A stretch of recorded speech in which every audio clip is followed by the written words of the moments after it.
अच्छा अभी शुरू भी नहीं किया था, सॉरी। ग्रुप डी के एग्जाम के लिए आपको रटना पड़ेगा, हमेशा दिमाग पे जोर डालना पड़ेगा, हमेशा रिवीजन करना पड़ेगा। यूपीएससी अगर एक बार आप हिस्ट्री पढ़ लिए, पॉलिटी पढ़ लिए, समझ के पढ़ लिए हैं तो आप कई बार दीजिए बिना रिवीजन के, आप एनालिसिस से क्वेश्चन का आंसर कर लेंगे। तो कौन इजी हुआ? यूपीएससी। अब फैक्ट कितना रटिएगा? फैक्ट का कोई सीमा है क्या? तो सर ने क्या गलत बोला? बिल्कुल सही बोला उन्होंने। अब लिमिटेशंस नहीं है, हम तो समझते हैं सीजीएल का एग्जाम ज़्यादा टफ है, अगर जीके देखा जाए सीजीएल का तो ज़्यादा कठिन है। यहाँ तो 2-4 प्रश्न आप समझदारी के बेस पर कर भी लेंगे, वहाँ नहीं आता तो नहीं आता, आता है तो आता है। समझ में आ रहा है बात ना? तो इसलिए आप लोग मन लगा के पढ़िए, एक माहौल क्रिएट हुआ है यहाँ पर, मेहनत कीजिए और अपना गोल तय कीजिए कि हमको ये करना है। चलिए तो मिट्टी में हम लोग आज मिट्टी को ख़त्म करेंगे और मानसून की शुरुआत करेंगे हम लोग, ठीक है? तो पहले मिट्टी हम लोग जो बचा हुआ उसको करते हैं। 4 हो गया था, 5वें नंबर पे लिखिए मरुस्थलीय मिट्टी। मरुस्थलीय हो गया था, लिखिए मरुस्थलीय मिट्टी, लिखिए मरुस्थलीय मिट्टी, डेजर्ट सॉइल। मरुस्थलीय मिट्टी यानी डेजर्ट सॉइल, डेजर्ट सॉइल। मरुस्थलीय मिट्टी यानी डेजर्ट सॉइल। क्लियर है? लिखिए इसका विस्तार, इसका विस्तार राजस्थान, राजस्थान कक्ष के रण, राजस्थान, राजस्थान, उसके बाद रण ऑफ कक्ष, रण ऑफ कक्ष, कक्ष के रण, कक्ष के रण मतलब ये जो हमारा गुजरात का जो ऊपरी हिस्सा है ना, ये कक्ष के रण कहलाता है। लूनी नदी यहीं गायब हो जाती है। लूनी नदी पूछा जाए कहाँ गायब हो जाती है? कक्ष के रण में। ये पूरा डेजर्ट एरिया है। तो देखिए कहाँ कहाँ मिलता है भाई? राजस्थान, कक्ष के Rann, south Haryana, south Haryana, south Punjab, दक्षिणी हरियाणा, दक्षिणी पंजाब, दक्षिणी Punjab, south Haryana, south Punjab, Agra and Mathura district of Uttar Pradesh. Agra और मथुरा जिला, उत्तर प्रदेश के आगरा और मथुरा जिला। कहाँ तक लिखते जाइएगा? उत्तर प्रदेश के आगरा और मथुरा जिला। मध्य प्रदेश, मध्य प्रदेश, छत्तीसगढ़ के कुछ हिस्सों में मिलता है भी, छत्तीसगढ़। तो ये सब पूरे एरिया में क्या मिलता है? मरुस्थलीय मिट्टी। राजस्थान को घेर दीजिएगा आप लोग, राउंड कर दीजिएगा। हमने कल कहा था कि जिसको राउंड करिएगा इसका मतलब उस मिट्टी का सबसे अधिक विस्तार उस राज्य में है, तो उसको आप राउंड कर दीजिए। लिखिए न तो अलग से लीजिए, राजस्थान में इस मिट्टी का सबसे अधिक विस्तार है, राजस्थान में इस मिट्टी का सर्वाधिक विस्तार है, राजस्थान में इस मिट्टी का सबसे अधिक विस्तार है। फिर राजस्थान को राउंड कीजिए तो वही मतलब है। अब लिखिए प्लेंटी ऑफ, अधिकता। अधिकता में लिखिए, अधिकता में लिखो, लिखिए iron, zinc and lime. Iron, zinc और चूना, लोहा, जस्ता और चूना। हिंदी में लोहा, जस्ता और चूना। Iron, zinc and lime. Iron, zinc and lime, लोहा, जस्ता और चूना। कमी लिखिए, कमी तो सब जान रहे हैं, ह्यूमस एंड एनपीके। अरे कितना कमी लिखिएगा? मुख्य मुख्य 3 कमी लिखिए, 4 कमी। ह्यूमस, ह्यूमस और एनपीके। कुछ लोग रेगुलर क्लास में नहीं आते, हम यहाँ पर चेहरा कुछ देख रहे हैं जो कभी कभार क्लास में आ जाते हैं, पता नहीं ऐसा क्यों है। और टॉपिक डिसाइडेड नहीं होता, फिर भी मुझे टॉपिक डिसाइड होता, चलो इंपॉर्टेंट टॉपिक है तो आ जाते हैं, बढ़िया टॉपिक नहीं आते, लेकिन कभी कभार आ जाते हैं। इसका क्या वजह है?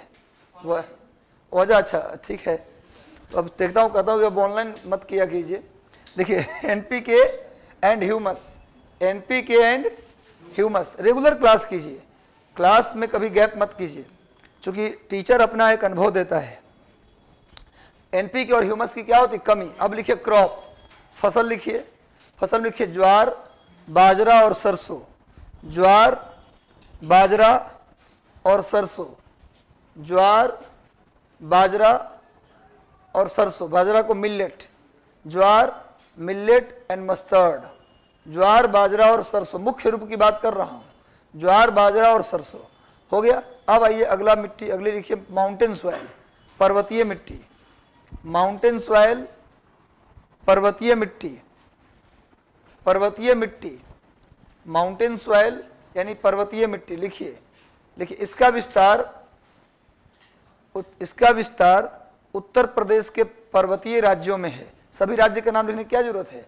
लिखिए, mountain region of north Indian state, mountain region of north Indian state, इसका विस्तार उत्तर भारत के पर्वतीय राज्यों में है।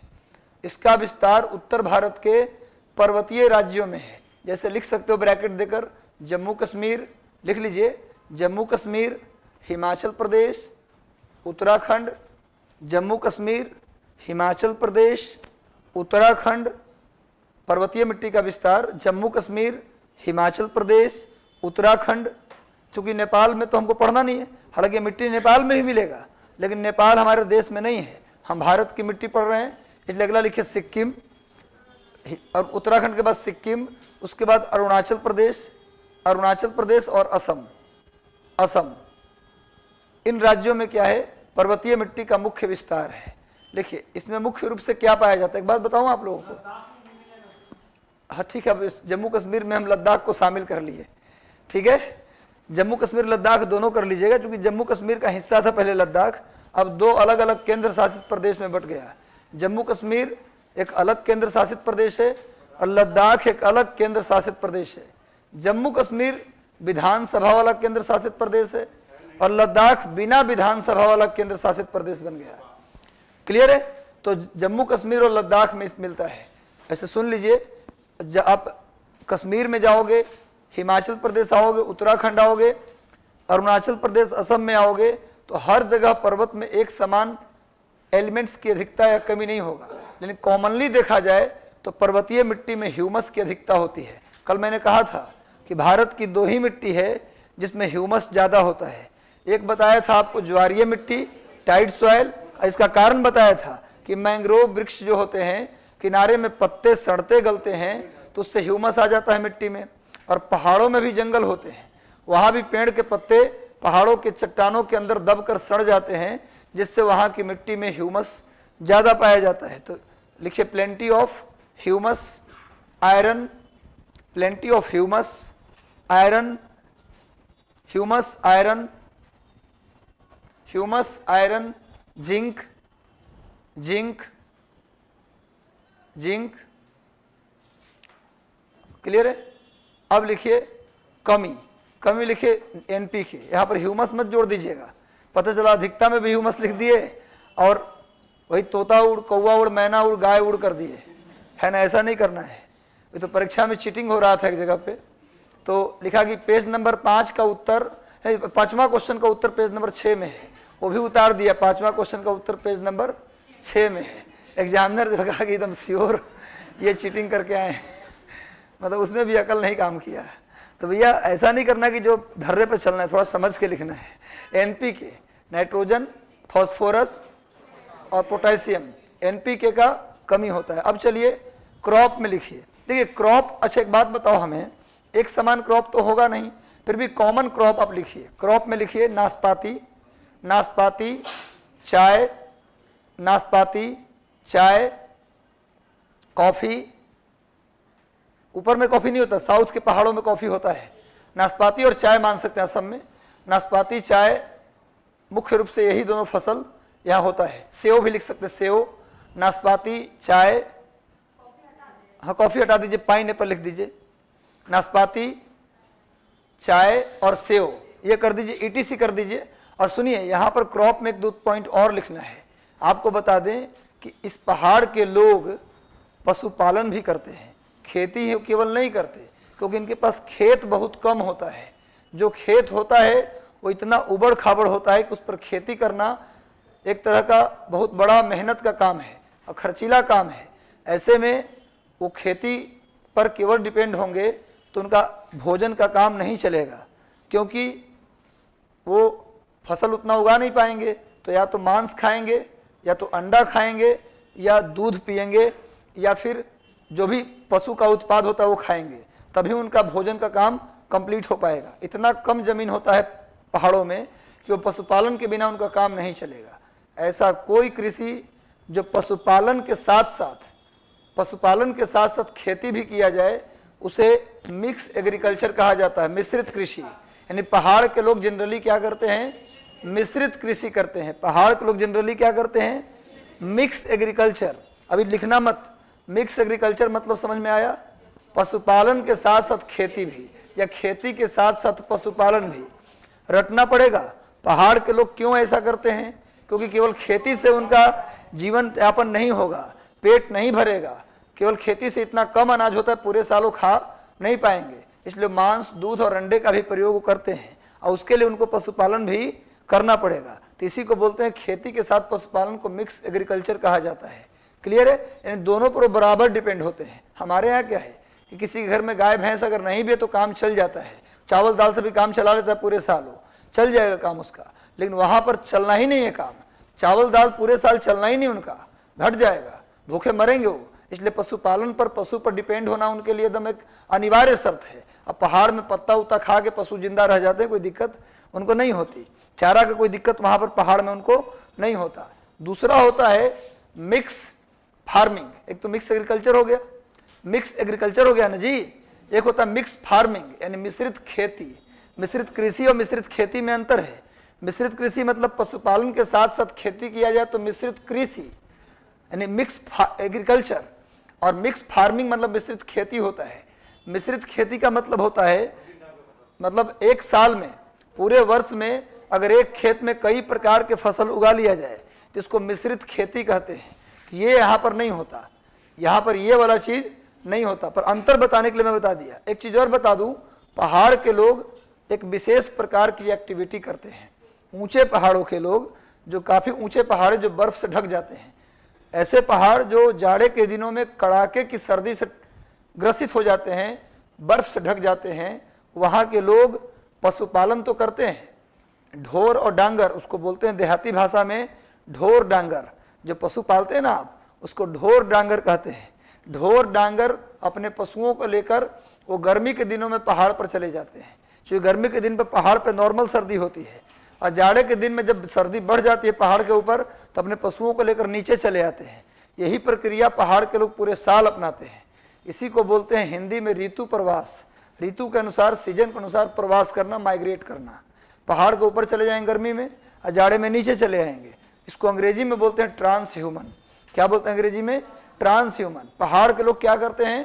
ट्रांस ह्यूमन करते हैं, ऋतु प्रवास करते हैं। तो ऋतु प्रवास का मतलब अगर आपसे पूछा जाए तो क्या बोलेंगे? तो वह प्रक्रिया जिसके तहत पहाड़ के आदिवासी अपने ढोर डांगर कैटल्स को लेकर, अपने मवेशियों को लेकर पहाड़ के ऊपर चले जाएं गर्मी में, और जाड़े में पहाड़ से नीचे आ जाएं, तो उसे क्या कहा जाता है? उसे क्या कहा जाता है? ट्रांस ह्यूमन या ऋतु प्रवास कहा जाता है। तो लिख लीजिए कौमा देकर के, यहाँ मिक्स, वहीं पर लिख लीजिए क्रॉप में ही लिखे कौमा देकर के, यहाँ पर मिक्स एग्रीकल्चर, मिक्स एग्रीकल्चर मिश्रित कृषि, मिक्स एग्रीकल्चर। और एक अलग से लिख लीजिए, यहाँ के लोग ट्रांस ह्यूमन करते हैं, ऋतु प्रवास। हिंदी वाले लोग लिख लीजिए ऋतु प्रवास करते हैं। हिंदी में तो समझ में आ रहा है। हाँ, दार्जिलिंग में भी मिलता है, मतलब ये मिट्टी दार्जिलिंग में, बंगाल में भी मिलेगा, लेकिन अब लिखवाया नहीं, कोई बात नहीं है। हो गया क्लियर? क्या लिखा आपने? ऋतु प्रवास। यहाँ के लोग क्या करते हैं? ऋतु प्रवास करते हैं। ट्रांस ह्यूमन अगर कभी आपने पढ़ा नहीं और अंग्रेजी में ट्रांस ह्यूमन आप पढ़ रहे हैं तो लिख के देता हूँ कि आप कुछ नहीं लिख पाएंगे, लेकिन हिंदी वाला लिख देगा आराम से, क्योंकि ऋतु प्रवास का मतलब समझ रहे, ऋतु प्रवास कुछ इस तरह का बात होता होगा। पहाड़ के लोग ऋतु प्रवास करते, इस पर लिखिए 10 शब्द में, तो कुछ ना कुछ बना के लिख देगा, उसको कुछ ना कुछ नंबर मिल जाएगा। लेकिन ट्रांस ह्यूमन से पता ही नहीं चल रहा है क्या हो रहा है ना? तो लिख लीजिए ट्रांस ह्यूमन करता है। ट्रांस ह्यूमन का प्रक्रिया अगर याद रखना है तो क्या करेंगे कि पहाड़ के आदिवासी जनजाति ट्राइब्स अपने कैटल्स को लेकर गर्मी में पहाड़ पर चले जाते हैं, और जाड़े में पहाड़ से नीचे चले आते हैं। उस प्रक्रिया को क्या कहते हैं? ऋतु प्रवास या ट्रांस ह्यूमन। 2011 के सिविल सर्विसेज का पेपर देखिए आप निकाल के, मेंस का। पहले 10-10 नंबर का भी सवाल लिखने के लिए आता था, तो उसमें देखिएगा एक 10 मार्क्स का क्वेश्चन पूछा हुआ है कि ऋतु प्रवास पर लिखिए। बस ऋतु प्रवास क्या है, बस इतना ही लिखिए। उसको ढोर छोड़िए, अपने पालतू पशुओं को लेकर जाते हैं। अब ढोर डांगर हमेशा रटना पड़ जाएगा आपको। गांव में अगर रहे तब तो गांव वाला बच्चा सब जान रहा है ढोर डांगर क्या है। ढोर सब समझता है ना? ढोर इसमें से कौन ऐसा लड़का है जो पहले से ढोर और डांगर सुना हुआ था? सुने हुए ना? हम तो सुने भाई, आप लोग लगता है गांव से दूर, गांव से सभी लोग एकदम प्रॉपर पटना में ही रहे हैं परमानेंट। कोई बात नहीं, इस बार जाइएगा तो पूछिएगा ढोर डांगर क्या होता है तो बताएंगे। अच्छा कोई बात, अच्छा छोड़ दीजिए। सुनिए, कैटल्स अपने मवेशियों को लेकर, अपने पालतू पशुओं को लेकर पहाड़ पर चले जाते हैं। और एक और बहुत इंपॉर्टेंट लाइन, बहुत ज्यादा एग्जाम के लिए इंपॉर्टेंट है। एक जनजाति हिमाचल प्रदेश और जम्मू कश्मीर में निवास करती है, उसका नाम है गुज्जर बकरवाल। क्या नाम है उसका? है गुज्जर बकरवाल।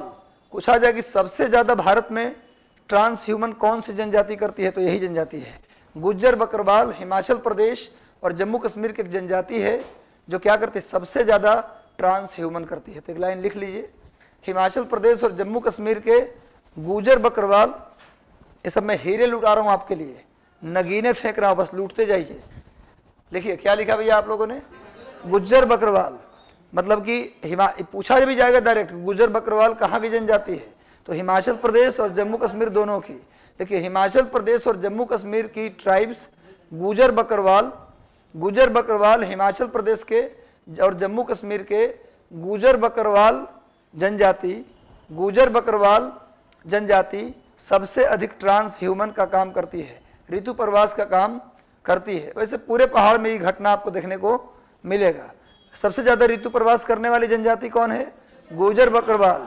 गुज्जर नहीं, गुज्जर तो नोएडा साइड रहते हैं, पश्चिमी उत्तर प्रदेश और हरियाणा में मिलते हैं गुज्जर। वो गुज्जर नहीं, एक राजस्थान में भी, गुजरात में भी गुज्जर होते हैं। गुज्जर प्रतिहार आपने सुना होगा, प्रतिहार वंश है ना, लेकिन वो गुज्जर अलग, नोएडा और हरियाणा वाला गुज्जर अलग, ये केवल गुज्जर है। गुज्जर बकरवाल जनजाति कहाँ रहते हैं भैया? जम्मू कश्मीर हिमाचल प्रदेश में। क्लियर हो गया? तो यहाँ पर इन फसलों का उत्पादन किया जाता है। अब आइए, ये तो हो गया हमारा फसल। अब आ जाइए सीधा हम लोग आते हैं कौन सा, लिखिए अल्कलाइन सॉइल, क्षारीय मिट्टी। अल्कलाइन सॉइल, क्षारीय मिट्टी। एल्कलाइन सॉइल, क्षारीय मिट्टी।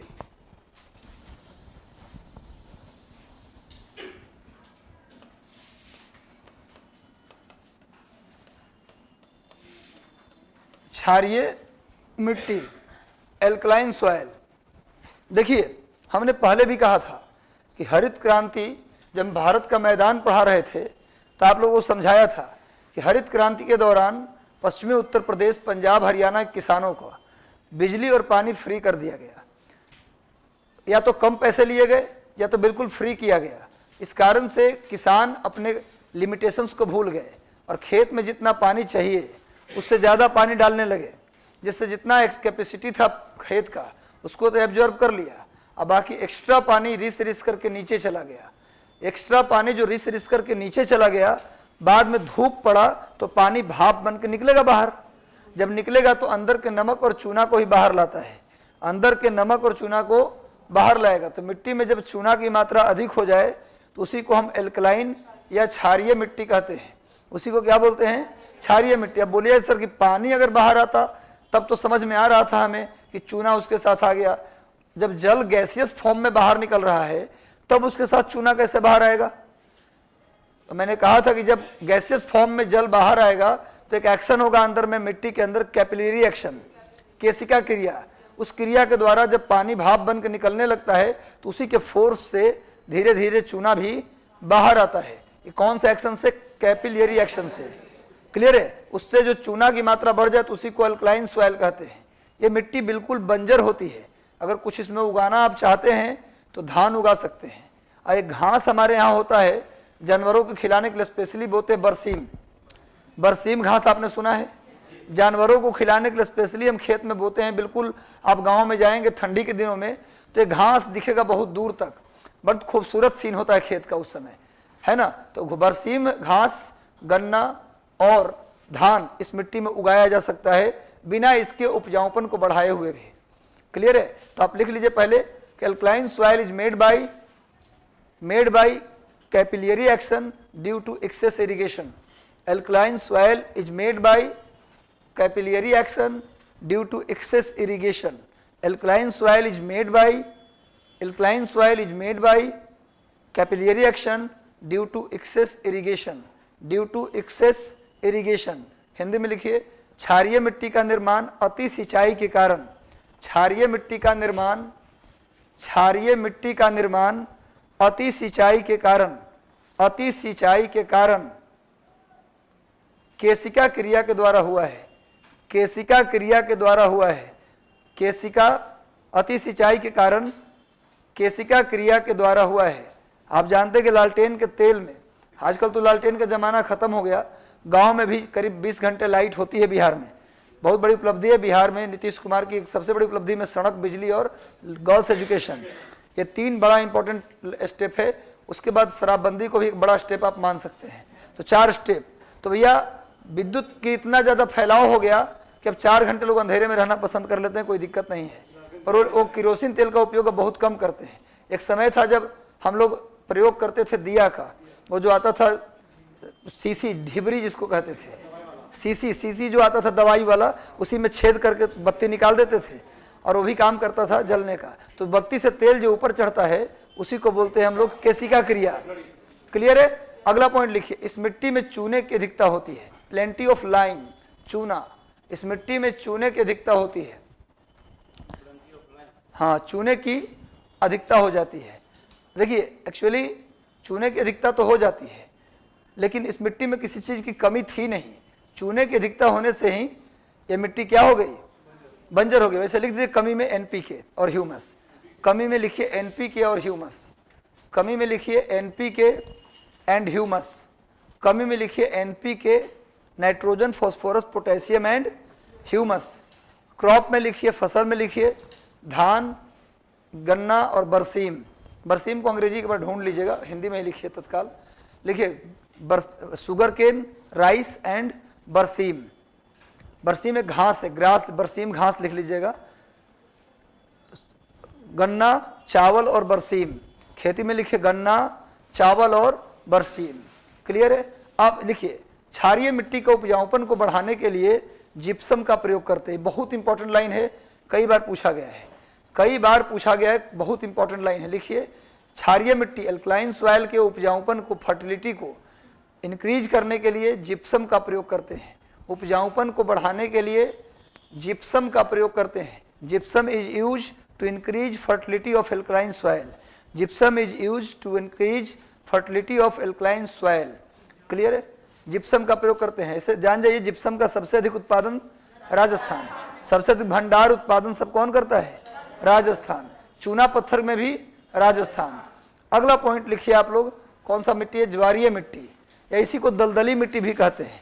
अलग से लिख लीजिए ज्वारीय मिट्टी, अगला लिख लीजिए ज्वारीय मिट्टी, दलदली मिट्टी एक ही बात है। अब पीट मिट्टी, आप दलदल नहीं जानते? दलदल, दलदली मिट्टी, ज्वारीय मिट्टी या पीट मिट्टी, ये सब एक ही बात है। टाइड सॉइल या पीट सॉइल। अच्छा, विस्तार नहीं लिखवाया तो बताया तो था आप लोगों को, आज से बता रहे हैं इसको। लिखिए, इसका सबसे ज्यादा विस्तार हरियाणा, हरियाणा को घेर दीजिएगा। क्षारीय मिट्टी का विस्तार अगर लिखें तो हरियाणा लिख के घेर दीजिए हरियाणा को। सबसे ज्यादा कहाँ है? हरियाणा में। उसके बाद लिखिए पश्चिमी उत्तर प्रदेश, हरियाणा, पश्चिमी उत्तर प्रदेश और पंजाब, हरियाणा, पश्चिमी उत्तर प्रदेश और पंजाब। आप हरियाणा लिख करके घेर दीजिए। क्षारीय मिट्टी का सबसे ज्यादा विस्तार जो भी लिखवाया वो कहाँ है? हरियाणा में।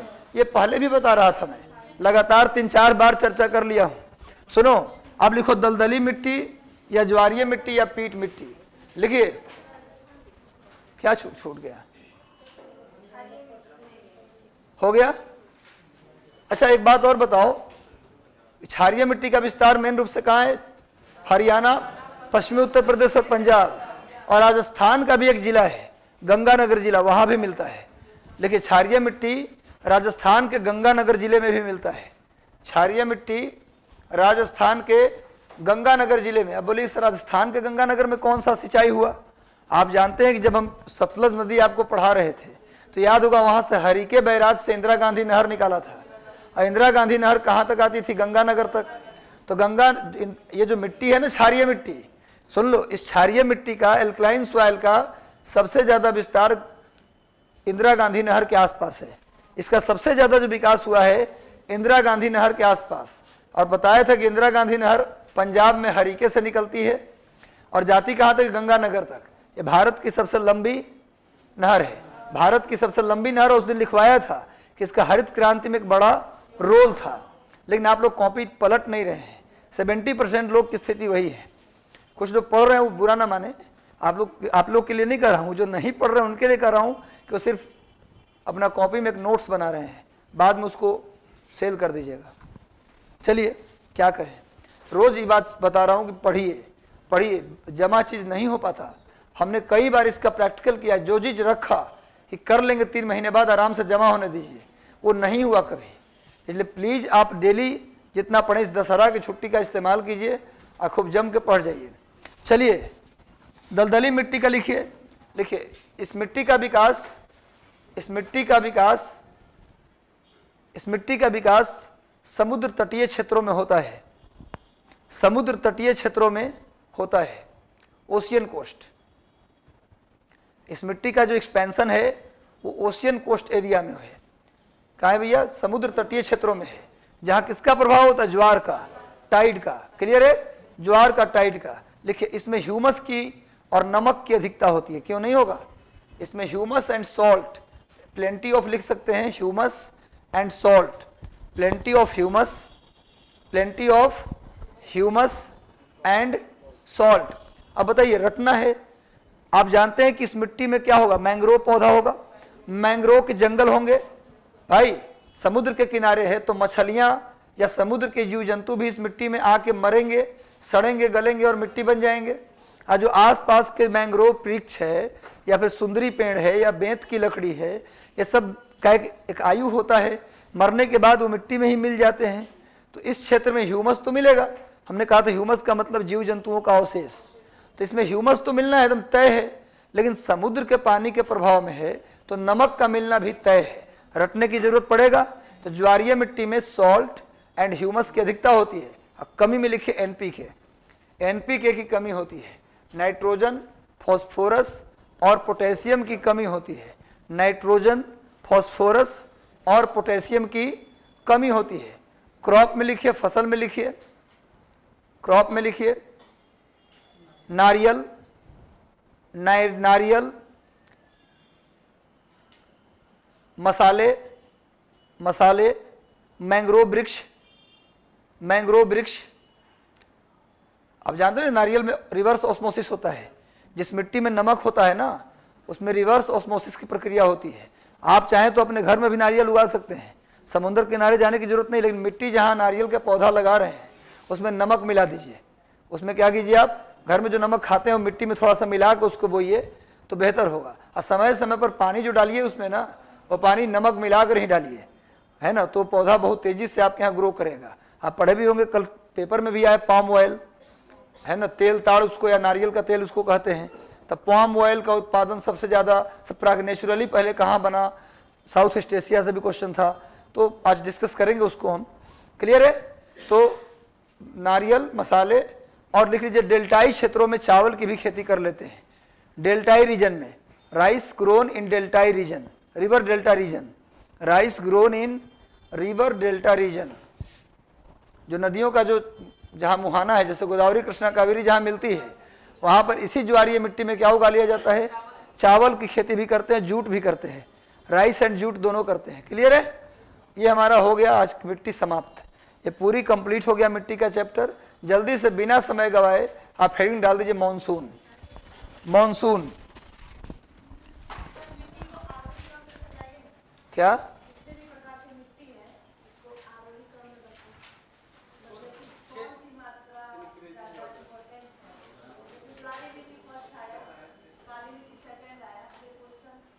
अच्छा, वैसे मतलब एरिया के हिसाब से, तो एरिया में तो 4 लिख लीजिए। पहले आप लिख लीजिए सबसे ज़्यादा जलोढ़ मिट्टी, एलुवियल सॉइल, उसके बाद कल तो बताया था लाल मिट्टी, तब ब्लैक सॉइल। सबसे पहले लिखिए एलुवियल सॉइल, जलोढ़ मिट्टी नंबर 1, ऐसे कर दीजिएगा। जलोढ़ मिट्टी लिख के ऐसे कर दीजिएगा। फिर लिखिए लाल मिट्टी, और फिर इसको ऐसे कर दीजिएगा, थोड़ा दिखेगा कौन बड़ा है। लाल मिट्टी हो गया जलोढ़ के बाद लाल मिट्टी का एरिया 18% के आसपास है और काली मिट्टी का एरिया 15%। ठीक है, क्लियर है? तो जलोढ़ मिट्टी, लाल मिट्टी, काली मिट्टी, उसके बाद लैटेराइट मिट्टी। जलोढ़ मिट्टी लगभग आप मान सकते हैं कि लगभग 10 से 12%, 10 से 12%। क्लियर है? हाँ, लैटेराइट मिट्टी। उसके बाद लिखिए मरुस्थलीय मिट्टी क्रम से है। उसके बाद लिखिए डेजर्ट सॉइल, लैटेराइट के बाद लिखिए डेजर्ट सॉइल, डेजर्ट सॉइल के बाद लिखिए माउंटेन सॉइल, डेजर्ट सॉइल के बाद लिखिए माउंटेन सॉइल, उसके बाद लिखिए टाइड सॉइल, उसके बाद लिखिए टाइड सॉइल, तब लिखिए अल्कलाइन सॉइल, टाइड सॉइल, उसके बाद alkaline soil, tide soil, tide, फिर से बोलते हैं एलुवियल सॉइल, उसके बाद रेड सॉइल, उसके बाद black soil, laterite soil, desert soil, desert soil, mountain soil, mountain soil, tide soil, alkaline soil. अब उपजाऊपन के आधार पर भी कहते हैं, तो सबसे ज़्यादा उपजाऊ की बात करें तो जलोढ़ मिट्टी, उसके बाद काली मिट्टी। लिखिए जलोढ़ मिट्टी। उपजाऊपन की बात करेंगे तो सबसे ज़्यादा उपजाऊ कौन है? जलोढ़ मिट्टी, उसके बाद काली मिट्टी, जलोढ़ मिट्टी, काली मिट्टी। और लाल लैटेराइट उतना उपजाऊ नहीं होते, जिसमें ह्यूमस की मात्रा ज़्यादा होती है वो ज़्यादा उपजाऊ होते हैं। उपजाऊपन की बात करेंगे हैं, अभी आप फर्टिलिटी के आधार पर बोल रहा हूँ। जलोढ़ मिट्टी, जलोढ़ मिट्टी के बाद काली मिट्टी, उसके बाद लिखिए आप लोग माउंटेन सॉइल। लाल मिट्टी नहीं उतना, लाल लैटेराइट को कम उपजाऊ में शामिल करते हैं। ठीक है, उसके बाद लिखिए माउंटेन सॉइल, उसके बाद लिखिए रेड सॉइल, रेड सॉइल, लाल मिट्टी, उसके बाद लिखिए ज्वारीय मिट्टी, ज्वारीय मिट्टी, तब लिखिए लैटेराइट मिट्टी, लैटेराइट मिट्टी, और सबसे लास्ट में कौन होगा? क्षारीय मिट्टी, अल्कलाइन सॉइल। क्लियर है?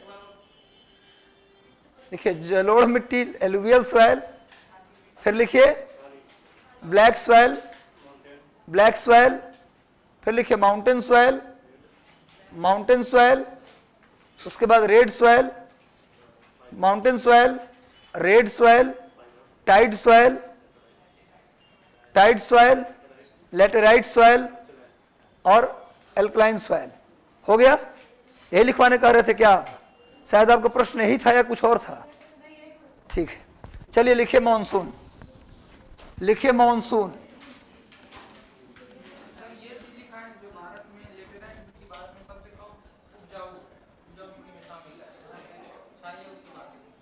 क्षारीय उससे भी कम उपजाऊ है, मतलब कहने का मतलब क्षारीय मिट्टी थी नहीं, हमारी जो आदत है ना उस कारण से बन गई है मिट्टी। ये कोई भारत की मिट्टी उट्टी थी नहीं, हरित क्रांति के बाद ज्यादा मिट्टी का विस्तार हुआ।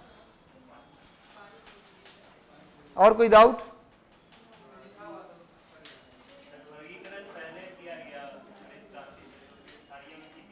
क्षारीय मिट्टी एक्चुअली क्या है कि ऐसा नहीं कि मतलब क्षारीय मिट्टी बाद में बना है, क्या पहले से क्षारीय मिट्टी थी? नहीं, कम मात्रा में थी। सबसे ज्यादा विस्तृत जो हुआ क्षारीय मिट्टी हरित क्रांति के बाद हुआ। ये मिट्टी ऐसा थोड़ा था कि अननोन था, कोई आविष्कार कर दिया, हरित क्रांति के बाद इसका आविष्कार हुआ। क्या पहले पानी जमा वाला प्लेस नहीं होता था? पहले भी ऊसर होते थे, बंजर होते थे, रेह होते थे, कलहर होते थे। क्लियर है? लेकिन ज्यादा तेजी से इसका विस्तार हुआ कब? हरित क्रांति के बाद। चलिए मानसून लिखिए। आज एक महत्वपूर्ण टॉपिक है, इसको ध्यान सुनिएगा। अगर जीवन में कोई टेंशन हो भी तो आज छोड़ दीजिएगा। अगर कभी लगे कि भैया कोई टेंशन में हम हैं, बहुत बड़ी चिंता है, तो आज चिंता को कहीं बाहर छोड़ दीजिए। चूँकि टेक्निकल विषय है, इसको छूट जाने का मतलब है कि फिर पढ़ना पड़ेगा। बाकी चीज़ अपने से भी किया जा सकता था, मिट्टी वगैरह। देखो मानसून शब्द बना हुआ है मौसम शब्द से। किससे बना हुआ है? मौसम।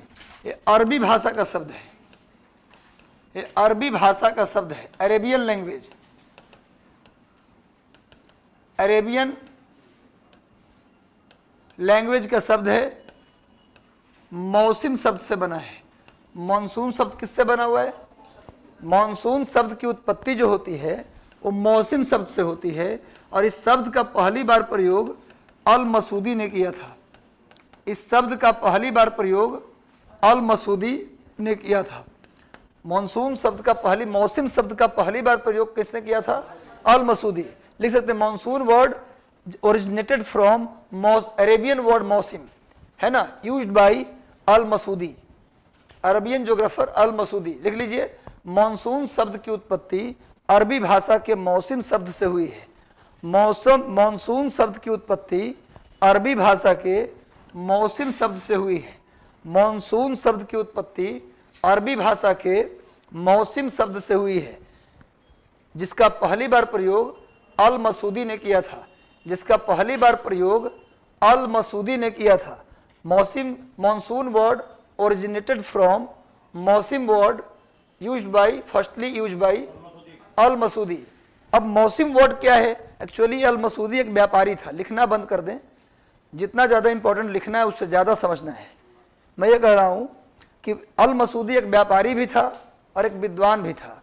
नाव लेकर, जहाज लेकर इंडिया आता था, अरब सागर के रास्ते वो भारत पहुँचता था, फारस की खाड़ी और अरब सागर होते हुए इंडिया पहुँचता था। वो जब वो इंडिया आता था गर्मी के दिनों में, तो उसको जहाज को, उसके नाव को सपोर्ट मिलता था। और जाड़े के दिनों में अगर वो लौटता था, पूरे गर्मी आया रह गया ही, और जाड़े में लौटने लगता था तब भी सपोर्ट मिलता था। लेकिन जब वो जाड़े में आता था अपने देश से भारत, तो उसको विरोध मिलता था, हवा का विरोध, रुकावट, और लौटते समय भी उसको विरोध मिलता था जाड़े में, गर्मी में। मतलब कि उसने देखा कि गर्मी में इंडिया की तरफ एक हवा चल रही है। उसने देखा, अल मसूदी ने, कि गर्मी में इंडिया की ओर हवा चल रही है गर्मी में, और जाड़े में इंडिया से हवा बाहर आ रही है। यानी अगर गर्मी में जाए भारत तो जाने में सपोर्ट मिलेगा, अगर जाड़ा में इंडिया जाएंगे तो विरोध मिलेगा। अगर गर्मी में इंडिया से लौटेंगे तो विरोध मिलेगा, और जाड़ा में इंडिया से लौटेंगे तो सपोर्ट मिलेगा। समझ में आ रहा है क्या बोल रहा हूँ? मतलब कि उन्होंने देखा कि एक हवा है जो गर्मी में अलग दिशा में चलती है और जाड़े में अलग दिशा में, और जितनी बार भारत आया, जितने साल तक आया, वो सब बार उसको यही अनुभव हुआ। और इसी टाइप का एक हवा उनके देश, माने मोरक्को में अल मसूदी का जो देश था, वहाँ भी इसी टाइप का एक हवा चलती थी, जिसका दिशा 6 महीने एक अलग डायरेक्शन में और 6 महीने एक अलग डायरेक्शन में, और वहाँ उस हवा को मौसम कहते थे। वहाँ वो लोकल विंड था। अरब प्रदेश में, अरेबियन रीजन में, जहाँ अल मसूदी रहने वाला था, उस देश में एक हवा चलती थी लोकल लेवल पे, जो 6 महीने पर अपना डायरेक्शन बदल लेती थी। वहाँ उसका नाम मौसम था। जब इसको इसने अवलोकित किया कि इंडिया में भी कुछ ऐसा ही हो रहा है, तब उसने कहा ये तो मेरे यहाँ का मौसम है, ये तो मेरे यहाँ का मौसम है। पहले मौसम वर्ड एक लोकल लेवल पर प्रचलित था, लेकिन एकाएक को क्या हुआ, अल मसूदी के यूज कर देने के बाद वो प्रचलित हो गया, चर्चा में आ गया। वही मौसम बाद में चेंज होते होते मानसून बन गया। यानी मानसून एक मौसमी हवा है जो 6 महीने किसी और दिशा में और 6 महीने किसी और दिशा में चलती है, उसे हम मानसून कहते हैं। ऐसा वेट या आर्द्र या ऐसा मॉइस्ट एयर जो साल के 6 महीने किसी और दिशा में और साल के 6 महीने किसी और दिशा में चले, तो उसे हम क्या बोलते हैं? मानसून। तो लिख लीजिए, लिख सकते हैं, monsoon is a seasonal wind, monsoon is a seasonal wind, monsoon is a seasonal wind, monsoon is a seasonal wind which blows in different direction according to season, which blows in different direction, which blows in different direction according to season। Hindi में लिखे, monsoon एक मौसमी पवन है, हवा है। Monsoon एक मौसमी पवन है जो साल के जैसे साल में लिखो, जो साल में मौसम के अनुसार अपनी दिशा बदल कर बहती है। जो साल में मौसम के अनुसार अपनी दिशा बदल कर बहती है, उसे मानसून कहा जाता है। साल में मौसम के अनुसार अपनी दिशा बदल कर बहती है, उसे मानसून कहा जाता है। कोई दिक्कत नहीं है। या लिख सकते साल के 6 महीने किसी और दिशा में और साल के 6 महीने किसी और दिशा में चले, उस हवा को क्या बोलते हैं? मानसून कहते हैं। कहीं कोई दिक्कत नहीं है। अब मानसून का डिफिनेशन आपसे कहीं पूछा नहीं जा रहा, प्री एग्जाम में खास करके। मेंस अगर देंगे तो आप मानसून में अगर 1-2 लाइन लिख देंगे इतना, तो आपका स्टैंडर्ड आंसर हो जाएगा कि मानसून इज अरेबियन वर्ड, जिसका प्रयोग अल मसूदी ने किया था। इस हवा से सामान्य आशय यह है कि, एग्जाम में जब लिखेंगे तो इसी तरह लिखेंगे, यह है कि ऐसी हवा जो मौसम के अनुसार अपनी दिशा बदल कर बहे उसे मानसून कहते हैं। क्लियर है? इतना परिभाषा आप लिख देंगे तो थोड़ा सा टीचर को प्रभावित करेगा। 4-5 लाइन में हो गया इसका डिफिनेशन। अब फिर जो प्रश्न पूछा उस पर आ जाइए आप। तो चलिए, तो मानसून एक मौसम शब्द से बना हुआ एक शब्द है, जिसका मतलब ऐसी हवा से है जो साल के 6 महीने या मौसम के अनुसार अपनी दिशा बदल लेती है। क्लियर है? अब इसको हटा दीजिए। अब देखते हैं कि मानसून की उत्पत्ति मैकेनिज्म। सबसे पहले मानसून की उत्पत्ति के संबंध में किसने बताया और कैसे बताया। सबसे पहले बात करते हैं हम लोग, थोड़ा सा कुछ बेसिक चीज आपको पहले क्लियर करवा दूं, बहुत इंपॉर्टेंट। आप जानते हैं, थोड़ा सा रुक जाइएगा, एक सेकेंड। आप केवल कुछ बनाइएगा मत, आपको कुछ नहीं बनाना है।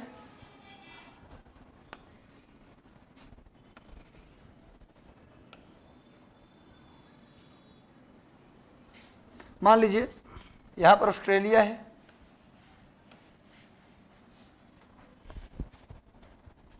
यहां पर ऑस्ट्रेलिया है, ठीक है। ये 0 डिग्री है, ये 0 डिग्री है विषुवत रेखा। आपने पढ़ा है पहले इसी क्लास में या फिर 6-7 क्लास में पढ़ना है कि धरती के बीचों बीच जो पश्चिम से पूरब लाइन गुजरती है उसे क्या बोलते हैं? विषुवत रेखा या इक्वेटर। एकदम इसको मानसून को आप एकदम से 0 लेवल से समझा रहा हूं, इसलिए कोई दिमाग में स्ट्रेस लेने की जरूरत नहीं कि पता नहीं क्या शब्द बोल दिए सर। देखो भाई, 0 डिग्री मतलब विषुवत रेखा। आप जानते हैं यहां पर एक डेट लिखिए 21 मार्च, और यहां पर एक डेट लिखिए 23 सितंबर। बनाना नहीं, मैंने समझिए आप पहले। यहां पर एक डेट क्या है 21 मार्च और वहां 23 सितंबर। आप जानते हैं कि 21 मार्च को सूरज कहां होते हैं? इक्वेटर पर। 21 मार्च को सूरज कहां होते हैं? और फिर 23 सितंबर को भी सूरज कहां होते हैं? इक्वेटर पर। और आप जानते हैं कि पूरे धरती पर दिन और रात 2 बार बराबर होता है। 21 मार्च और 23 सितंबर को पूरे धरती पर, चाहे ऑस्ट्रेलिया में चले आओ चाहे इंडिया में चले आओ, पूरे धरती पर दिन और रात बराबर होता है। इसको इक्विनॉक्स भी कहते हैं। पूरे धरती पर जिस दिन दिन और रात बराबर हो उसी घटना को इक्विनॉक्स कहा जाता है। इक्विनॉक्स, इसको बोलते हैं हम लोग समर नहीं, इसको बोलते हैं हम लोग स्प्रिंग इक्विनॉक्स या ऑटम इक्विनॉक्स, इसको बोलते हैं विंटर इक्विनॉक्स, मतलब जाड़े का विषु। इसको हिंदी में बोलते हैं विषु। पूरी धरती पर दिन रात बराबर हो उस घटना को क्या बोलते हैं? विषु। तभी ना हम लोग विषुआ मनाते हैं, गुड़ सत्तू खाते हैं। विषुआ हम लोग मनाना चाहिए कितने तारीख को? 21 मार्च को, पर मनाते हैं 14 अप्रैल को। अंबेडकर के जन्मदिन है 14 अप्रैल, उसी दिन हम लोग क्या मनाते हैं? विषुआ। लेकिन 21 मार्च को मनाना चाहिए। तो विषु शब्द से ही बना है विषुआ, जब गुड़ सत्तू और आम का अचार, आम का जो चटनी है वो खाते हैं, इसी को बोलते हैं विषुआ। सतुआनी कहीं कहीं बोला जाता है। तो भैया 21 मार्च को सूरज उत्तरायण हो जाते हैं, यानी 21 मार्च को सूरज यहाँ होते हैं, और 21 मार्च के बाद धीरे धीरे सूरज इंडिया की ओर बढ़ने लगते हैं। इंडिया की ओर केवल नहीं, उत्तरी गोलार्ध में जितने भी देश हैं, चीन है, मंगोलिया है, रूस है, भारत है, सऊदी अरब है, कुवैत है, यमन, ओमान, पूरा यूरोप, अमेरिका, कनाडा, मैक्सिको, ये सब उत्तरी गोलार्ध के देश हैं। आप जानते हैं कि धरती को 2 आधा गोले में विषुवत रेखा बांटती है। ऊपर वाले को उत्तरी गोलार्ध, नीचे वाले को दक्षिणी गोलार्ध, northern hemisphere and southern hemisphere. सूरज 6 महीने उत्तरी गोलार्ध में रहते हैं और 6 महीने दक्षिणी गोलार्ध में। सुन लो, 21 मार्च के बाद सूरज धीरे धीरे उत्तरी गोलार्ध की ओर बढ़ने लगते हैं, और मैक्सिमम पोजीशन जो इनका होता है वो पोजीशन कब होता है? वो पोजीशन होता है 21 जून को। 21 जून, सुन लीजिए, सूरज अधिकतम 21 जून तक रहते हैं उत्तरी गोलार्ध में, और फिर 21 जून के बाद लौटने लगते हैं, और 23 सितंबर तक आते आते फिर कहाँ पहुंच जाते हैं? इक्वेटर पर। और फिर 23 सितंबर के बाद धीरे धीरे वो साउदर्न हेमिस्फीयर में चले आते हैं, और यही काम चलते रहता है। फिर यहाँ लास्ट कितने तारीख को होंगे? 22 दिसंबर, यानी 22 दिसंबर को अंतिम होंगे। यानी ऑस्ट्रेलिया में बहुत ज़्यादा गर्मी पड़ेगा 22 दिसंबर को। जहाँ सूरज होंगे वहाँ क्या होगी भैया? जहाँ सूरज की स्थिति होगी वहाँ बहुत ज़्यादा गर्मी होगी भाई। जहाँ सूरज की स्थिति होगा, जहाँ सूरज की स्थिति होगी वहाँ गर्मी होगा। तब देखिए 21 मार्च के बाद धीरे धीरे सूरज कहाँ जाने लगते हैं? उत्तरी गोलार्ध में। तो इंडिया में ही नहीं, उत्तरी गोलार्ध में जितने देश हैं सब क्या होने लगेगा? बहुत तेजी से गर्म होने लगेगा। यहाँ तक क्लियर है? और जब सूरज 23 सितंबर के बाद दक्षिणी गोलार्ध में आएंगे तो यहाँ जितने भी देश हैं, Australia, New Zealand, south Africa, Botswana, Namibia, Zambia, Zimbabwe, और भी जाइए उधर, अर्जेंटीना, पेरू, उसके बाद आप जाएंगे तो पेरू के बाद आप देखेंगे तो बोलीविया, ये जितने भी देश हैं साउदर्न हेमिस्फीयर में वो सब गर्म होने लगेगा। यानी 23 सितंबर के बाद कौन गर्म होगा? दक्षिणी गोलार्ध में जितने देश हैं वो गर्म होंगे, और 21 मार्च के बाद उत्तरी गोलार्ध में जितने देश हैं वो गर्म होंगे, क्योंकि सूरज जहां होंगे वहां गर्मी फैलाएंगे, और साथ में गर्मी ही नहीं फैलाएंगे बल्कि दिन की लंबाई भी बड़ा कर देंगे। यानी 21 मार्च के बाद उत्तरी गोलार्ध में जितने देश हैं वहां दिन बड़ा और रात छोटी। उसी तरह से 23 सितंबर के बाद दक्षिणी गोलार्ध में गर्मी तो बढ़ेगा ही, साथ में यहाँ दिन भी बड़ा हो जाएगा और रात छोटी।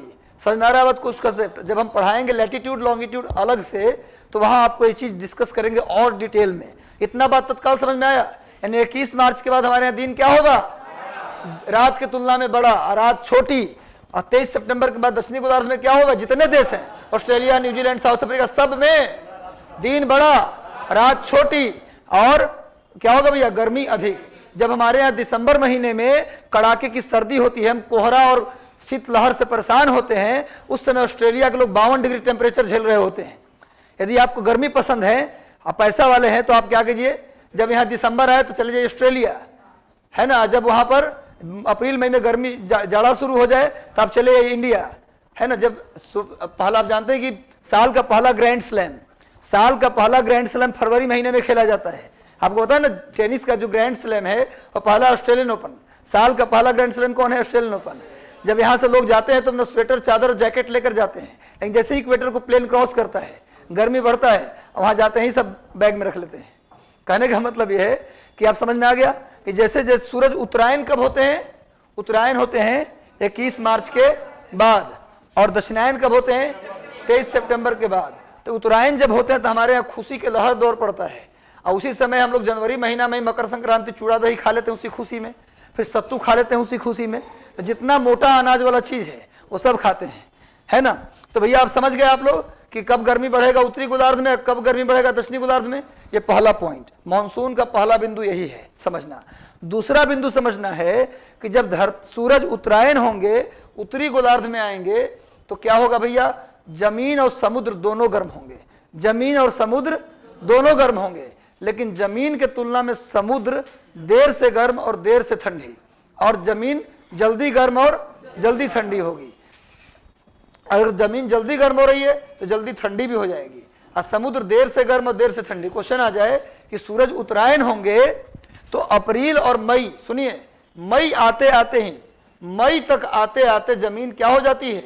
गर्म, तपने लगती है जमीन। लेकिन समुद्र के पानी को गर्म होने में लग जाएगा जुलाई अगस्त। यानी कि समुद्र के पानी देर से गर्म और देर से ठंडी, और जमीन जल्दी गर्म और जल्दी ठंडी हो जाती है। इतना में कोई दिक्कत नहीं है। हमारे टीचर ने भी बताया था कि बेटा इसी कारण से समुद्र के किनारे के लोग पूरे साल फील गुड करते हैं, मतलब कि पूरे साल गार्डन में रहते हैं, क्योंकि समुद्र के किनारे न तो ज़्यादा सर्दी होती है न तो ज़्यादा गर्मी होती है। बम्बई चले जाओ, चेन्नई चले जाओ, समुद्र के किनारे किसी भी शहर में जाओ तो न तो ज़्यादा आपको गर्मी लगेगा और न तो ज़्यादा सर्दी होगी। क्यों?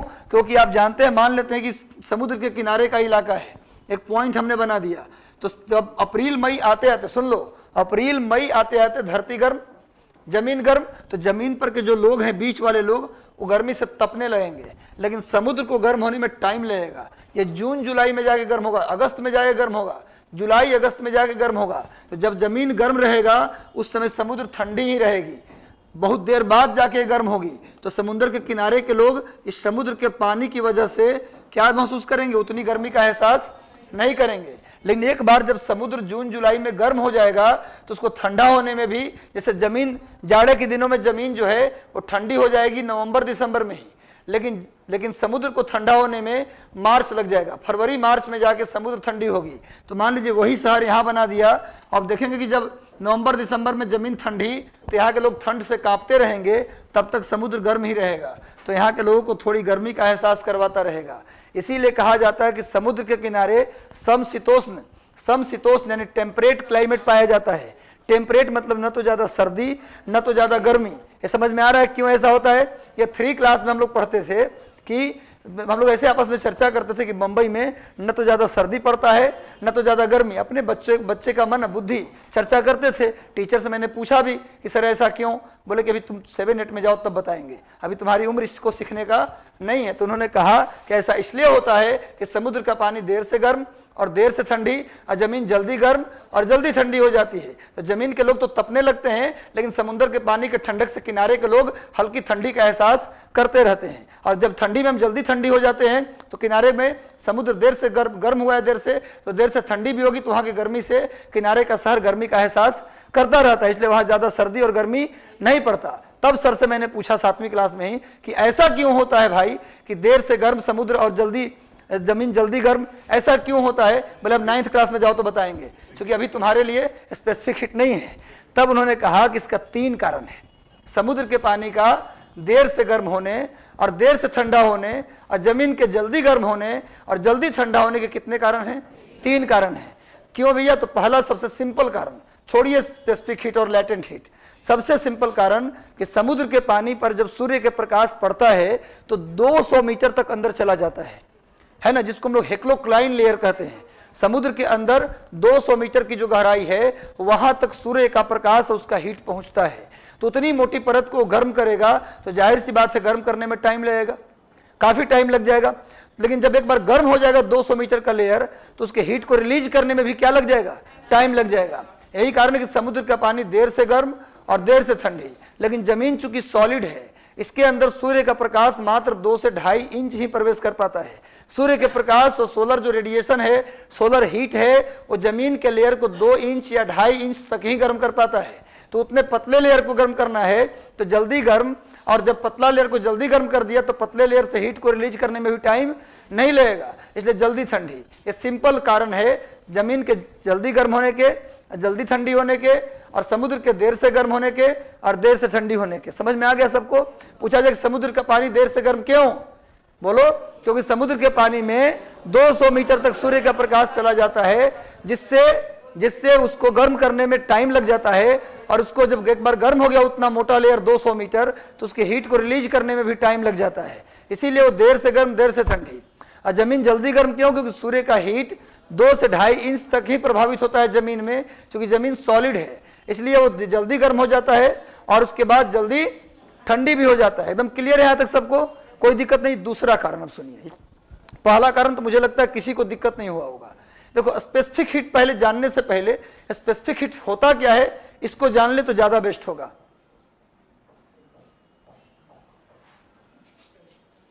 ठीक है? क्या होता है देखो, स्पेसिफिक हीट क्या होता है? एक यूनिट मास का ऑब्जेक्ट है। मान लो इस ऑब्जेक्ट का जो वजन है मास 1 ग्राम है, इसके टेम्परेचर वर्तमान में 5 डिग्री सेल्सियस है, वर्तमान में है इतना टेम्परेचर। अगर आप इस 1 ग्राम के इस ऑब्जेक्ट का टेम्परेचर 1 डिग्री बढ़ाने के लिए जितना बाहर से एक्स्ट्रा हीट डालते हैं, ध्यान समझिएगा, स्पेसिफिक हीट का मतलब क्या होता है? किसी यूनिट मास के ऑब्जेक्ट, यूनिट मास का मतलब 1 ग्राम, 1 केजी, 1 पाउंड, जो भी है यूनिट का मतलब जरूरी नहीं कि 1 ग्राम ही, 1 पाउंड भी हो सकता है, एक है ना। लेकिन सीजीएस एमकेएस यूनिट अपना ध्यान रखिएगा कि दोनों में कॉमन रहे। ऐसा नहीं कि टेम्परेचर में लगा दिए एमकेएस यूनिट, यहाँ लगा दिए सीजीएस यूनिट, तो ये नहीं चलेगा। मतलब कि 1 ग्राम के किसी ऑब्जेक्ट का टेम्परेचर 1 डिग्री सेल्सियस तक इंक्रीज करने के लिए, वर्तमान में 5 है तो 6 करने के लिए जो एक्स्ट्रा हीट इसमें लगेगा, जितना कैलोरी हीट देंगे उसी हीट के अमाउंट को क्या बोला जाता है? Specific heat. समझ में आ गया बात? कि जितना हीट देंगे एक्स्ट्रा, मान लीजिए कि 2 कैलोरी हीट से इसका टेम्परेचर 1 डिग्री बढ़ जाता है, तो इस मार्कर का स्पेसिफिक हीट कितना होगा? स्पेसिफिक हीट कितना होगा? 2 कैलोरी। यानी जितना हीट उसके टेम्परेचर को 1 डिग्री बढ़ाने में लग जाए, खर्चा हो जाए, उसी हीट के अमाउंट को क्या बोलेंगे? तो मुझे विश्वास है कि स्पेसिफिक हीट समझ गए होंगे। बचपन में पढ़ना था Q = m/s ΔT, पढ़ते थे ना, इसमें S स्पेसिफिक हीट को डिनोट करता था। क्लियर है? तो ये फार्मूला से आपको कोई लेना देना नहीं है, क्योंकि हम यहाँ ज्योग्राफी पढ़ रहे हैं, आप नोट करना है तो कर लीजिए। लेकिन स्पेसिफिक हीट का मतलब सिंपल इतना है, किसी भी ऑब्जेक्ट के टेम्परेचर को 1 डिग्री सेल्सियस इंक्रीज करने के लिए जितना एक्स्ट्रा हीट रहेगा उसी को क्या बोलेंगे? Specific heat. तो सुनिए, दूसरा कारण समुद्र के पानी को देर से गर्म होने का और देर से ठंडी होने का यह है कि समुद्र का पानी का स्पेसिफिक हीट ज्यादा होता है और जमीन के स्पेसिफिक हीट कम होता है। मतलब समझिएगा यहां पर कैसे। अब देखिए समुद्र के पानी का स्पेसिफिक हीट ज्यादा है, समुद्र के पानी का स्पेसिफिक हीट ज्यादा है। इसका मतलब क्या हुआ कि समुद्र के पानी के 1 डिग्री टेम्परेचर को बढ़ाने के लिए ज्यादा हीट देना पड़ेगा, स्पेसिफिक हीट ज्यादा है। इसका मतलब हुआ कि समुद्र के पानी के 1 डिग्री टेम्परेचर को इंक्रीज करने में हमको ज्यादा हीट खर्चा होगा, और ज्यादा हीट खर्चा होगा मतलब देर से गर्म होना तय है। ज्यादा हीट देने के लिए बहुत देर तक सूर्य के प्रकाश को उस पर पड़ना होगा। इसका मतलब समुद्र का पानी क्या होगा, देर से गर्म, यानी बहुत ज्यादा हीट को एब्जॉर्ब करके वो टेम्परेचर अपना 1 डिग्री बढ़ाएगा। तो देर से गर्म तो होगा ही, लेकिन जब ज्यादा हीट लेके अपने टेम्परेचर को बढ़ाया है तो उस जब हीट ज्यादा ले लिया है तो उस हीट को रिलीज करने में भी क्या लगेगा, टाइम। क्योंकि ज्यादा हीट, कम हीट लेंगे तो जल्दी रिलीज कर देंगे हीट, और ज्यादा हीट खाए हुए हैं तो भाई देर से उसको रिलीज कर पाएंगे। तो ज्यादा हीट लेकर के टेम्परेचर अपना इंक्रीज कर रहा है ओशियन, तो जाहिर सी बात है उस हीट को रिलीज करने में उसे क्या लग जाएगा, टाइम लग जाएगा। इस कारण से वो देर से गर्म और देर से ठंडी। और जमीन का स्पेसिफिक हीट कम है, इसका मतलब जमीन कम हीट में इसका टेम्परेचर 1 डिग्री बढ़ जाएगा। इसका मतलब बहुत कम हीट में ही जल्दी ये गर्म हो जाएगा, और कम हीट लेके गर्म हुआ इसका मतलब इसका टेम्परेचर जल्दी रिलीज भी हो जाएगा। तो जल्दी गर्म जल्दी ठंडी समझ में आ गया, 2 कारण समझे। और तीसरा कारण लैटेंट हीट, गुप्त उष्मा। कभी देखे होंगे रोटी बनाते हैं आप, तो रोटी में से जो भाप निकलता है उससे जो हाथ जलता है भाई, बहुत देर तक जलन उससे होता है। कभी पहली बार कमरा लेंगे पटना में गांव से पहली बार आए हैं, रोटी बनाना नहीं आता, पहली बार बना रहे 4 सिंग वाला रोटी है ना, ये कोना निकला वो कोना निकला।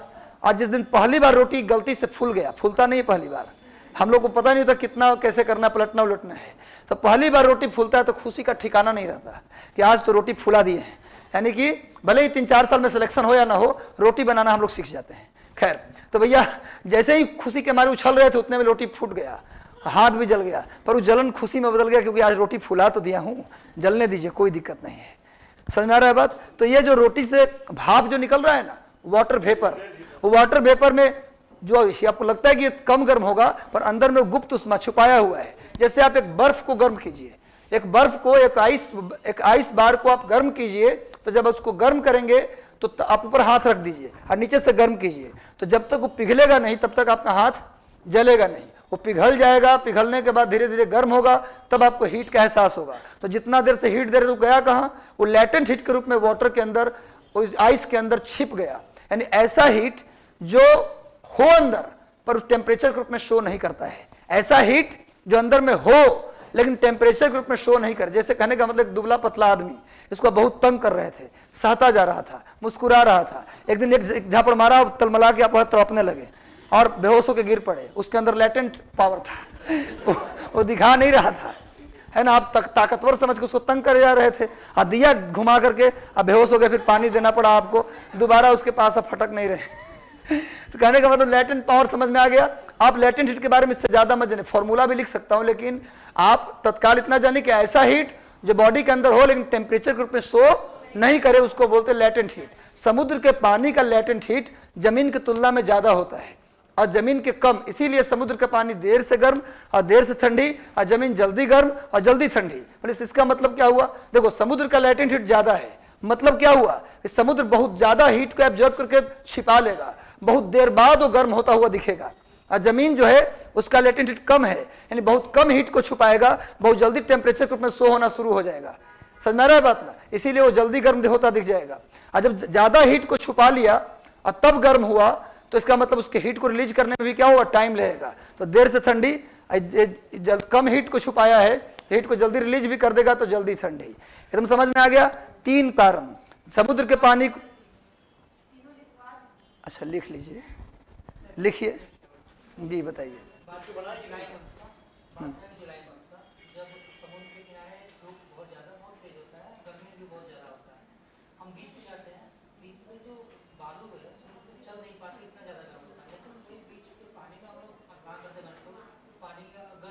ठीक तो है। अब जब बालू पे बैठे तो बालू तो सूर्य से सीधे संपर्क में है तो गर्म हो जाएगा, लेकिन समुद्र का पानी वही मतलब ज्यादा गहराई तक उस पानी में सूर्य का प्रकाश प्रवेश करता है, तो गर्म होने में क्या लग जाता है।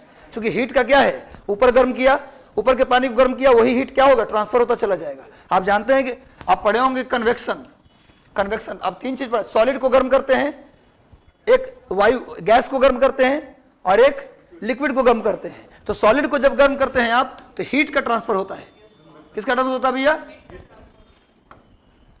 हीट का ट्रांसफर होता है। जब ये गर्म हो गया तो ये अपना हीट इसको दे देगा, ये गर्म हो गया तो अपना हीट इसको दे देगा। लेकिन जब लिक्विड गर्म होता है ना तो उसमें लिक्विड पार्टिकल ही ट्रांसफर होता है। जो गर्म पार्टिकल ऊपर चला जाता है और जो ठंडा पार्टिकल फिर नीचे आके वो गर्म होता चला जाता है ना।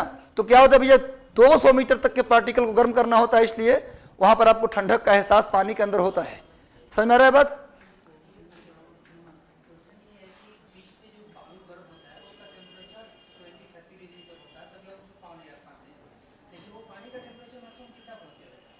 पानी 26 डिग्री एवरेज होता है समुद्र के पानी का टेम्परेचर, एवरेज होता है वो पूरे साल का। तो 26 बहुत ज़्यादा टेम्परेचर नहीं होता है ना, आपका बॉडी टेम्परेचर उससे ज़्यादा होता है। आपका बॉडी टेम्परेचर कितना है? 37 डिग्री है, आप 26 डिग्री उसका है, तो कैसे आपको गर्म लगेगा वो? अगर जैसे मैंने कहा कि एक आदमी को कि तुम जहाँ पर हो खड़ा, वहाँ का तापमान -8 है, मान लो -8 डिग्री टेम्परेचर है। जिस एटमॉस्फेयर में तुम हो वहाँ का टेम्परेचर -8 है। एक तालाब है जिसका टेम्परेचर -4 है। अब बताइए, वो भी -4 टेम्परेचर बहुत ठंडा है और आप -8 में खड़े हैं, तो -8 के जगह से आप -4 में कूदेंगे तो आपको थोड़ा सा क्या लगेगा? गर्मी का एहसास करेगा। तो बॉडी के टेम्परेचर से तुलना करिएगा ना। और जो बालू है ना वो आपके बॉडी टेम्परेचर से ज़्यादा हो जाता है तो जलता है पैर। उठाइए, जल्दी भागिए वहाँ से। तो क्यों दोपहर में जाएंगे बीच पर? हम ठंडा में गए तो जाएंगे बीच पर दोपहर में भी, लेकिन गर्मी में गए तो बीच पर क्यों जाएंगे हम दोपहर में? सुबह शाम जाएंगे, है ना। और मैं तो कहूँ बीच पे जाइए तो ठंडी के दिनों में जाइए तो ज़्यादा बेस्ट है। थोड़ा सनबाथ भी ले लेंगे आप। आजकल सनबाथ गरीब के लड़का धूप में ऐसे ही बेचारा घूमता चलता है, शर्ट शरीर पर नहीं है, मजबूरी उसकी है। अमीर आदमी है ना, जो गरीबों की मजबूरी होती है, उस अमीरों का क्या बन जाता है? शौक, है ना। अमीर गरीबों की मजबूरी से खेलते हैं। चलिए आगे आइए। मतलब ये गरीबों पर एक अच्छा कमेंट है, अमीरों पर। चलिए हो गया, ये समझ में आया आप लोगों को? लिख लीजिए। और कोई किसी को डाउट? तो लिखिए जमीन के तुलना में समुद्र का पानी, जमीन के तुलना में, लैंड के तुलना में, जमीन के तुलना में समुद्र का पानी। अच्छा ये डायग्राम बना लीजिएगा बाद में, रुकिए लिखिए जो लिख रहे हैं।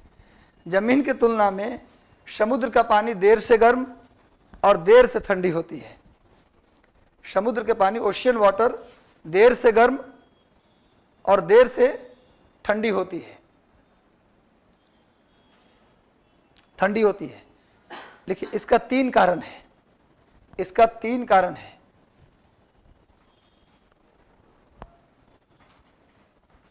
Three reason behind this phenomena. इस फेनोमेना के पीछे कितने कारण हैं? 3 कारण है। लिखिए एकदम सिंपल हिंदी में लिख लीजिए पहले। लिखिए चूंकि सोलर रेडिएशन, सनलाइट, लिखिए चूंकि सूर्य का प्रकाश समुद्र के पानी के अंदर 200 मीटर तक नीचे चला जाता है। सूर्य का प्रकाश समुद्र के पानी के अंदर 200 मीटर तक नीचे चला जाता है, 200 मीटर तक नीचे चला जाता है, जिससे 200 मीटर तक अंदर चला जाता है, जिससे उतनी मोटाई को गर्म करने के लिए, जल की उतनी मोटाई को गर्म करने के लिए काफ़ी अधिक समय लग जाता है। उतनी मोटाई को गर्म करने के लिए काफ़ी अधिक समय लग जाता है, काफ़ी अधिक समय लग जाता है। लिख लिए, लग जाता है। और उस मोटाई से हीट को रिलीज करने में भी, उस वाटर मास से हीट को, उस ह्यूज वाटर मास से हीट को रिलीज करने में भी, उस भारी जल राशि के हीट को, उष्मा को रिलीज करने में भी, यानी छोड़ने में भी काफ़ी समय लग जाता है, काफ़ी समय लग जाता है। क्लियर है? समझ गए? एक तो कारण हो गया। दूसरा कारण लिख लीजिए। स्पेसिफिक हीट का डेफिनेशन तो लिखने की जरूरत नहीं है। मैंने 1 ग्राम की वस्तु को 1 डिग्री सेल्सियस टेम्परेचर बढ़ाने में जितना हीट लगता है उसे स्पेसिफिक हीट कहते हैं। हेक्लोक्लाइन, हेलोक्लाइन। हाँ हेक्लोक्लाइन तो हो जाता है सैलिनिटी वाला। अगला पॉइंट लिखिए दूसरा, समुद्र के पानी का स्पेसिफिक हीट ज़्यादा होता है। समुद्र के पानी का स्पेसिफिक हीट ज़्यादा होता है। Specific heat of ocean water is maximum है। हाँ, विशिष्ट उष्मा, समुद्र के पानी का विशिष्ट उष्मा अधिक होता है, समुद्र के पानी का विशिष्ट उष्मा अधिक होता है। देखिए मैंने कोशिश की कि जिनका फिजिक्स 0 है उनको भी ये बात पूरा समझ में आ जाए, ये हमारी कोशिश थी। और किसी को अगर समझ में अधूरा आया है तो बता सकते हैं। समझ में आ गया सबको? सबको पूरी बात समझ में आ गया ना? 100%। मुझे ऐसा लग रहा है कि सबको समझ में ही बात आ गया होगा, इसलिए मैं बोला था कि आप क्लास में केवल रहिए, काम हो जाएगा आपका। लिखिए दूसरा पॉइंट क्या लिखा आपने? समुद्र के तीसरा लिखिए, समुद्र के पानी का लैटेंट हीट भी अधिक होता है, गुप्त उष्मा। समुद्र के पानी का गुप्त उष्मा भी अधिक होता है, लैटेंट हीट भी अधिक होता है। समुद्र के पानी का लैटेंट हीट भी अधिक होता है।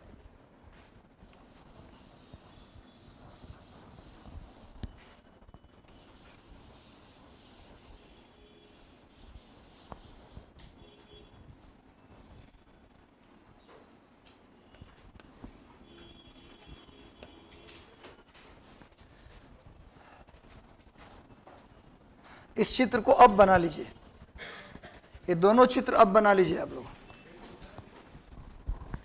ये दोनों चित्र आप लोग एक बार बना लीजिए। इसके बाद हम दिखाते हैं गर्मी में हवा का क्या। हाँ जी, लंबा खींच दीजिए भी चलेगा, लेकिन इंडिया 2 जगह बनाए हैं तो 2 मैप है, एक तरह से समझिए। आप चला सकते हैं काम, लेकिन जब 2 जगह, एक ही मैप को 2 जगह बनाए हैं, बनाने का मतलब ये कि इसमें दिखाएंगे जाड़ा के मौसम का, सुनो, इसमें दिखाएंगे विंटर का, इसमें दिखाएंगे समर का। इस समय सूरज कहाँ है? इस समय सूरज यहाँ चमक रहे हैं, और जाड़े में सूरज कहाँ चमक रहे हैं? इसका मतलब सन हो गया, यानी कि 21 मार्च लिख सकते हैं यहाँ पर। 21 मार्च के बाद सूरज उत्तरी गोलार्ध में चमकते हैं, और 23 सितंबर के बाद सूरज दक्षिणी गोलार्ध में चमकते हैं, दक्षिणी गोलार्ध में चमकते हैं। क्लियर है?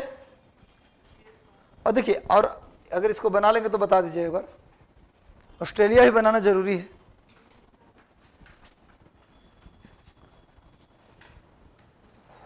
बना लिया सब लोगों ने? सुनो,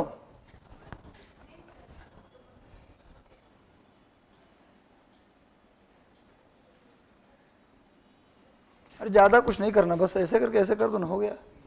इंडिया के लिए उतना ज़्यादा क्या करना है, अपना देश है, सम्मान जाएगा। दूसरे देश को ठीक से बनाइएगा, नहीं तो मिसाइल छोड़ देगा वो। खर है आप लोगों को कि भैया आपको जो गर्मी लगता है, हमें जो गर्मी लगता है, आपने देखा है कि सूरज 12 बजे दिन को सबसे नज़दीक होते हैं। धरती के नज़दीक सूरज कब होते हैं? एग्जैक्टली 12 बजे सबसे नज़दीक। तो सबसे ज़्यादा गर्मी कब लगना चाहिए था? 12 बजे। लेकिन एनालिसिस किया गया तो सबसे ज़्यादा गर्मी 2 बजे के आसपास लगता है। 12 बजे गर्मी नहीं लगता। कितने बजे लगता है?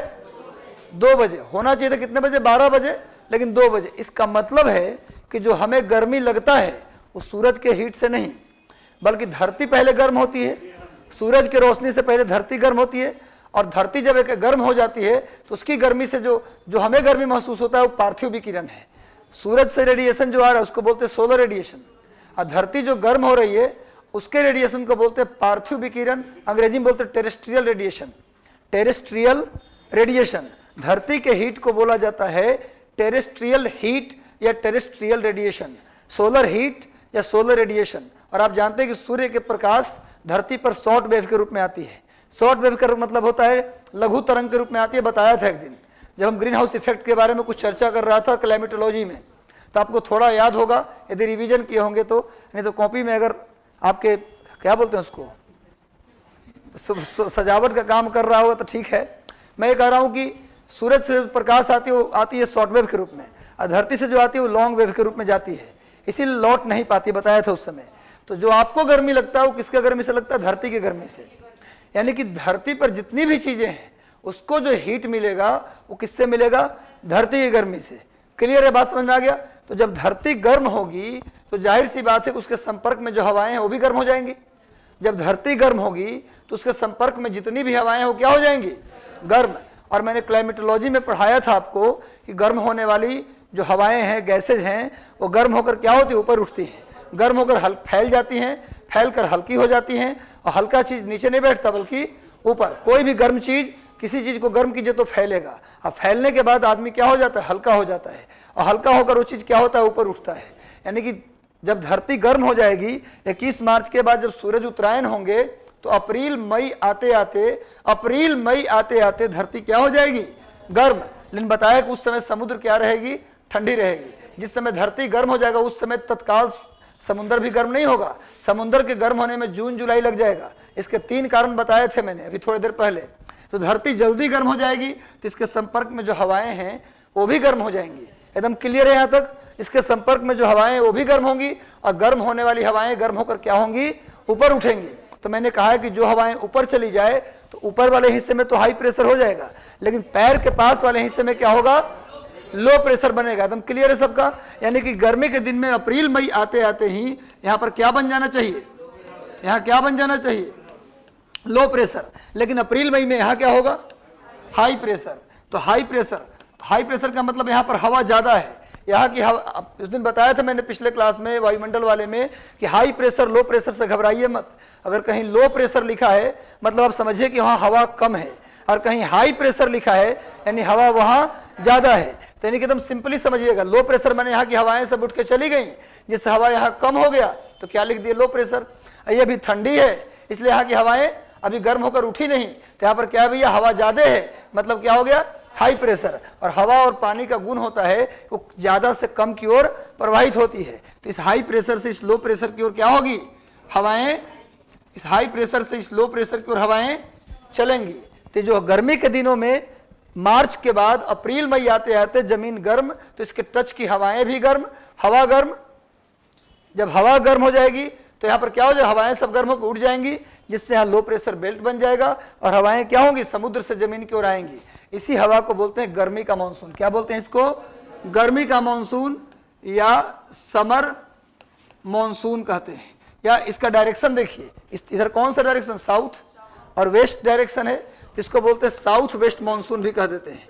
इसी को क्या बोलते हैं, साउथ वेस्ट मानसून, यानी दक्षिण पश्चिम मानसून के नाम से इसे जानते हैं। दक्षिण पश्चिम मानसून के नाम से भी इसे जानते हैं। जो दक्षिण पश्चिम मानसून है उसी को समर मानसून कहते हैं। बाद में बताएंगे सबसे ज्यादा भारत में वर्षा कौन कराती है, गर्मी का मानसून। क्लियर है? अब देखिए जाड़े में उल्टा हो जाएगा, जब सूरज दशनायन हो जाएंगे तो क्या होगा, धरती जल्दी गर्म हो गई थी तो जल्दी ठंडी भी हो जाएगी। तो जब ठंडी होगी तो ठंडा पर, जब धरती ठंडी उसके संपर्क की हवाएं भी ठंडी, जिससे सारी हवाएं ठंडी होकर नीचे बैठेंगी। हवा नीचे बैठेगी तो धरती पर हवा ज्यादा हो जाएगा, और ज्यादा हवा मतलब क्या बताए थे, हाई प्रेशर। इस क्षेत्र में क्या बन जाएगा, हाई प्रेशर। लेकिन एक बार समुद्र गर्म हो गया है, सारी हवाएं जुलाई अगस्त में यहाँ से उठ गई हैं, तो यहाँ पर क्या बन गया, लो प्रेशर। तो क्या होगा भैया, यहाँ से हाई प्रेशर से लो प्रेशर की ओर हवाएं चलेंगी।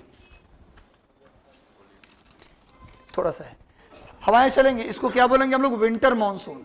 इसको क्या बोलेंगे, विंटर मानसून कहेंगे, यानी जाड़े का मानसून कहेंगे। इससे भारत में कोरोमंडल कोस्ट पे केवल वर्षा होती, एक दिन चर्चा किया था मैंने तट बताते समय। क्लियर है? इसको जाड़े का मानसून कहते हैं। लेकिन अब कहेंगे आप, थोड़ा सा 2 सेकंड और लेंगे, आप कहेंगे सर एक बात बताइए कि अप्रैल मई में ही धरती गर्म, तो अप्रैल मई में ही लो प्रेशर बन गया, तो समुद्र से भरने के लिए हवा कब आना चाहिए, अप्रैल मई में। यानी भारत में मानसून की जो वर्षा होनी चाहिए वो कब होनी चाहिए, अप्रैल मई में। लेकिन अप्रैल मई में वर्षा नहीं होती, जून जुलाई में जाके वर्षा होती है।